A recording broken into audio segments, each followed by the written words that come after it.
నార్కల్ జిల్లా కేంద్రంలో స్వేరస్ నాయకుల ముఖ్య సమావేశాన్ని జిల్లా అధ్యక్షులు బండమీద కృష్ణ ఆధ్వర్యంలో నిర్వహించారు. ఈ కార్యక్రమానికి జిల్లా స్వేరస్ కో కన్వీనర్ గిద్దె విజయ్ కుమార్ ముఖ్య అతిథిగా పాల్గొని మాదక ద్రవ్యాలను నిర్మూలించాలని, స్వేరస్ అంటే సమాజ మార్పు కోసమే శ్రమిస్తుందని తెలిపారు. నగర్ కర్నూలు జిల్లా పరిపాలన యంత్రాంగానికి మరియు పోలీస్ యంత్రాంగానికి, నార్కోటిక్ సిబ్బందికి తెలియజేస్తూ జిల్లాలోని పాఠశాల మరియు కళాశాలలు మాదక ద్రవ్యాలపైన అవగాహన సదస్సులు నిర్వహించాలని, కళాశాల పరిధిలోని మాదక ద్రవ్యాల నిర్మూలన కమిటీలను ఏర్పాటు చేసి పర్యవేక్షణలో ఉండాలని, మాదక ద్రవ్యాలను నిర్మూలించడానికి స్వేరస్ ఆధ్వర్యంలో గిద్దె విజయ్ కుమార్ స్వేరస్ నార్కల్ జిల్లా కో కన్వీనర్ డిమాండ్ చేశారు. ఈ కార్యక్రమంలో జిల్లా స్వేరస్ ప్రధాన కార్యదర్శి రెడ్డపాకుల శివశంకర్, నార్కల్ అసెంబ్లీ అధ్యక్షులు మంతటి రాము, దార్ల కాశయ్య, శివకుమార్, సత్యం, శివ తదితరులు పాల్గొన్నారు. జై భీమ్. నా పేరు గిద్దె విజయ్ కుమార్ స్వేరో. నాగర్ కర్నూలు జిల్లా కేంద్రంలో సమీక్ష సమావేశం స్వేరోస్ నెట్వర్క్ ఆధ్వర్యంలో నిర్వహించడం జరిగింది. కార్యక్రమాన్ని నార్కల్ జిల్లా అధ్యక్షులు, ప్రధాన కార్యదర్శులు, జిల్లా కమిటీ ఆధ్వర్యంలో నిర్వహించడం జరిగింది. నాగర్ కర్నూలు జిల్లాలో ఉన్నటువంటి 4 నియోజకవర్గాలలో ఉన్న ప్రతి ఒక్కరికి, గ్రామానికి, గుడిసెకు, తండాలకు కూడా స్వేరో అనే పదాన్ని వినిపించడం కోసమై ఈ సమీక్ష సమావేశం పెట్టుకోవడం జరిగింది. ఒక్కొక్క నియోజకవర్గానికి ఒక్కొక్కరిని జిల్లా కమిటీ వాళ్ళను బాధ్యతలు అనగా ఇన్ఛార్జీలు నియమించడం జరిగింది. ఆ ఇన్ఛార్జీలు నిర్మాణమే శరణ్యముగా పనిచేయాలనే ఉద్దేశంతో ఈ సమీక్ష సమావేశాన్ని నిర్వహించడం జరిగింది. అదేవిధంగా స్వేరో అంటేనే ఎవరెస్ట్ శిఖరాన్ని గుర్తు చేసుకోవాలి ఇవాళ. స్వేరో అంటేనే ఆక్స్ఫర్డ్ డిక్షనరీని గుర్తు చేసుకోవాలి ఇవాళ. స్వేరో అంటేనే సమాజ మార్పు అని గుర్తు చేసుకోవాలని ఈ సభాముఖంగా తెలియజేస్తూ, అదేవిధంగా ఈ నిర్మాణాన్ని డివిజన్ కమిటీ, మండల కమిటీ, విలేజ్ కమిటీలలో పేద విద్యార్థులు, ఎస్సీ ఎస్టీ మైనార్టీ పేద విద్యార్థులు అవేర్నెస్ లేక చాలా అనివార్య కారణాల వలన విద్యార్థులు చదవలేకపోతున్నారు. ఆర్థిక స్తోమత రకరకాల చెప్పుకుంటూ పోతే ఎన్నో ఉన్నాయి.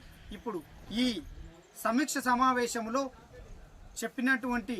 నిర్వహించినటువంటి ఈ ఇన్ఛార్జీలు తప్పకుండా వాళ్ళ బాధ్యతను నిర్వహిస్తూ నిర్మాణమే శరణ్యంగా పనిచేయాలి. గత నెలలో వనపర్తి జిల్లాలో నిర్వహించినటువంటి బూట్ క్యాంపును బేస్ చేసుకొని డాక్టర్ ఆర్ఎస్ ప్రవీణ్ కుమార్ గారు ఆ బూట్ క్యాంపులో చెప్పినటువంటి విధంగా నిర్మాణాన్ని పూర్తి చేస్తూ నెక్స్ట్ ఆగస్టులో స్టేట్ బూట్ క్యాంపుకు ప్రతి జిల్లా నుండి పెద్ద ఎత్తున తరలి వచ్చి అవగాహన సదస్సు బూట్ క్యాంపును వినుకుంటూ అన్ని కార్యక్రమాలను ముందరికి తీసుకుపోవాలనే ఉద్దేశంతో ఈ సమీక్ష సమావేశాన్ని నిర్వహించడం జరిగింది. దానికి కానీ అచ్చంపేటకు శివశంకరు, కలవకుర్తికి దుబ్బ నాగేశు, కొల్లాపూర్కు పి విష్ణు, నాగర్ కర్నూలుకు గిద్దె విజయ్ కుమార్ను నియమించడం జరిగింది. అదేవిధంగా ఈ సమీపంగా ఉన్నటువంటి ఈ విద్యా వ్యవస్థ 2025-26 సంవత్సరంలో విద్యా స్కూల్స్, కాలేజీలు ఓపెన్ అవుతున్నాయి.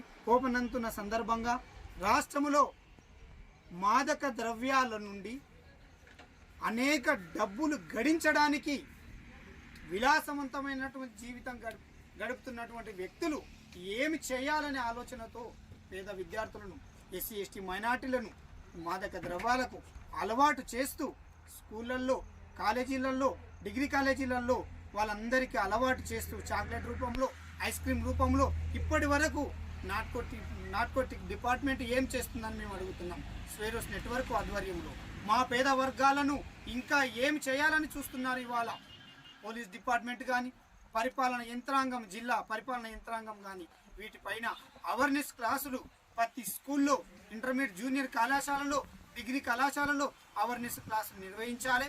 అదేవిధంగా మానిటరింగ్ కమిటీలు ప్రిన్సిపల్ను కానీ, స్కూల్ చైర్మన్ కానీ తీసుకొని డ్రగ్స్ నివారించే కమిటీని ఏర్పాటు చేసి వాళ్ళందరినీ మానిటరింగ్ చేయాలంటని చెప్పి ఈ సభాముఖంగా తెలియజేస్తూ, ఈ విద్యా వ్యవస్థ ఈ నేటి పౌరులు భారత దేశానికి ఒక దిక్సూచిగా తయారు కావాలని చెప్పి గుర్తు చేస్తూ, స్వేరోస్ నెట్వర్క్ ఆధ్వర్యంలోనే ఈ కార్యక్రమాలన్నీ సుదీర్ఘంగా కొనసాగుతాయని గుర్తు చేస్తూ, ఎవరికైతే డిపార్ట్మెంట్ ఉన్నారో వాళ్ళందరూ తప్పనిసరిగా స్కూళ్ళల్లో, హై స్కూళ్ళల్లో, ఇంటర్మీడియట్ కళాశాలల్లో, డిగ్రీ కళాశాలల్లో అవేర్నెస్ ప్రోగ్రామ్స్ పెట్టాలని చెప్పి సభాముఖంగా తెలియజేస్తున్నాను. Thank you. జై భీమ్, జై స్వేరో.